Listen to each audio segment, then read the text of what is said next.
Makes sense. There's this one time, one of the creepiest places we've ever been is kind of a story like that. Have you ever heard of the Villisca axe murders?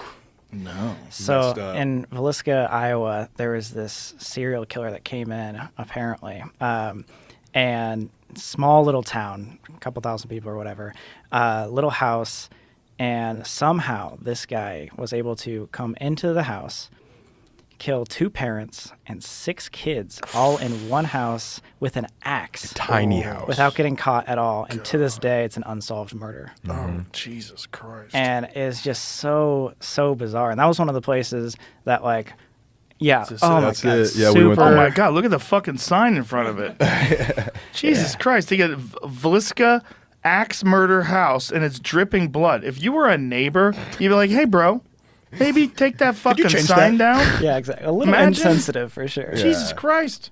So that was in 1912. That's Yeah. when that all happened. Yeah. So over 100 years. But that was like one of those things that we'd researched, and that was like interesting. But as soon as we stepped foot in that house, it was a whole different vibe. Yeah. It was one of those things that like, it was one of the few times we actually had to leave. So halfway, like after doing a little tour with the whole like, with the tour guide, he was telling us all these stories, and just like being in there was weird. Like our buddy was like feeling like he's gonna throw up, and it was just like really odd. Like that doesn't happen every time, but when it does, it's kind of like, and it might be because of how fucked up it was. Right. There was a lot of things that went down in this Well, murder. it's also about it, right?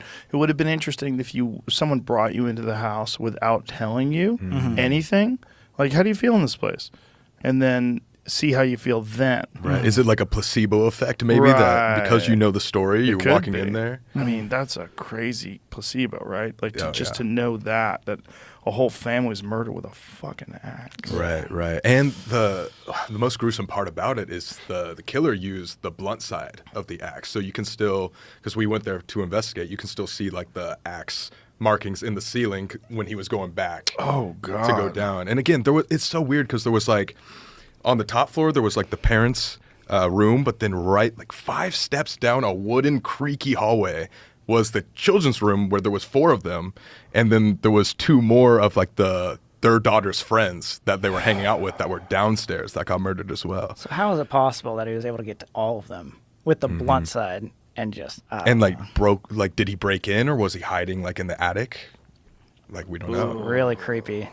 Yeah, I think So that was the one that got you the most? Yeah. Like and that, Conjuring. like that, like true crime world is like really, really messed up. Because like again, like the stories you hear too, and the allegations of these people is like, oh God. Because for that particular ex murder, the little girls downstairs apparently were the last ones getting killed, and because of that, the killer was apparently reported that he like would.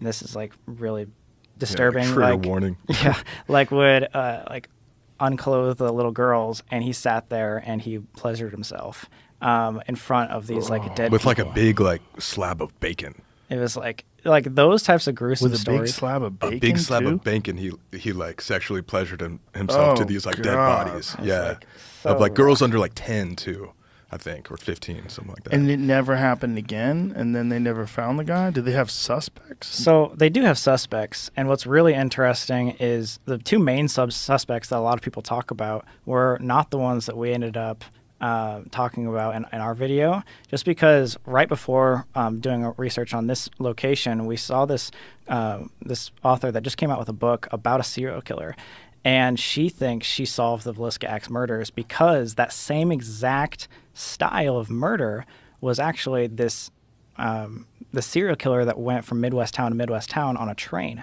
and it's called The Man from the Train. And the same exact thing. So like things like covering the mirrors after like the death, and like the back of an axe, the fact that he was left-handed, which he would eat meals like afterwards, like he'd like make himself a meal and sit with all the dead bodies and eat. Yeah, cover up every like window because he was like ashamed that if he saw his reflection or something like that. And every single spot that this traveling serial killer went to would cover the windows and do weird things like that, bacon and ritual all that things. stuff. Yeah. So how many different times did this guy supposedly do this? I don't know. I think he did a lot. Like this specific Dozens, serial killer right? did like dozens of times. But the 2 main With suspects, axes. Yeah, with axes, which is weird. And then they explained to us why. And this is a little gruesome too, but if you do the sharp side of an axe, it'll get stuck in your skull.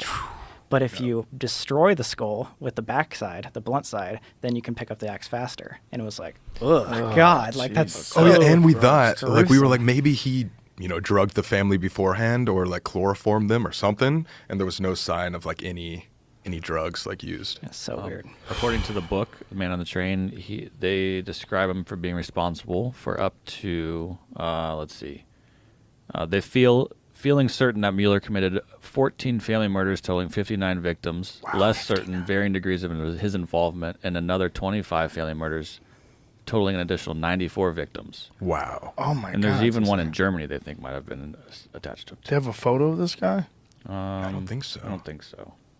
So what was his name? Mueller. Like Paul Paul Mueller Mueller. or something. And why did they think it was him specifically? Did he get arrested? I'm just looking at the Wikipedia that breaks down the book. He so just like I have to buy the book. the style of the murders were so similar, and the two other main suspects that they hadn't murdered anybody previously, and so Yeah. this guy just coming in train by train to all these different cities. Yeah, the other suspects were just like not as intense, I guess you could say. Where it was like there was like this one guy named like Jones, I believe, who was just a businessman that maybe had like some rivalry in business with the family, but wouldn't result to like murder for that. And then there was also just like a creepy reverend who was like a peeping tom sort of character that was just like the town creep that everybody thought it was. Here's the main thing on why I guess they think that. What they think. I don't know if you can read that. It might be a little small. Yeah, according to the Jameses, a number of murders in the period were assumed by local police to be one-off incidents were actually committed by a single person, probably Mueller, based on certain similarities among the crimes. The similarities include the same being within a few hundred feet of railroad junction. Okay, so that's the book's title. It says, the slaughter of entire families in small towns with little or no police force, and the families having a barn which the killer is believed to have hidden to observe the families. Oh, Which Villisca had.